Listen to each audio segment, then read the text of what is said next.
In this tutorial, I'll show you how to fix barcode orientation in C#. How's it going, everyone? Welcome back. In this quick tutorial, I'll show you how to fix rotated barcodes using the awesome IronBarcode library in C#. So let's jump on in.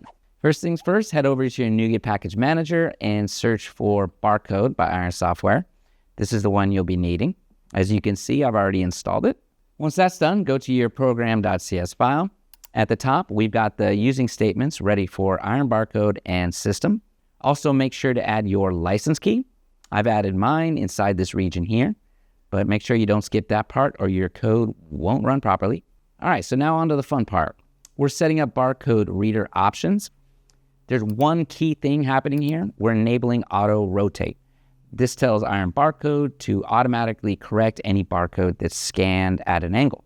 So let's take a look at the barcode image we're going to read. As you can see, it's clearly rotated, and most libraries would choke on this, but not IronBarcode. Now we use the BarcodeReader.read method and pass in both the file path and our MyOptions example object. The library does its magic under the hood and returns a result. So let's run the app, give it a second or two, and boom, here's the output. It reads the barcode perfectly, even though it was tilted at an angle. Super cool, right? That's how you fix rotated barcode scans using IronBarcode in C#. Fast, clean, and really effective. We hope you found this tutorial helpful. Don't forget to subscribe for more useful tutorials from Iron Software. And if you want to get started with IronBarcode, please sign up for the trial on the site and continue to download, install the package, and experience the power of our software firsthand.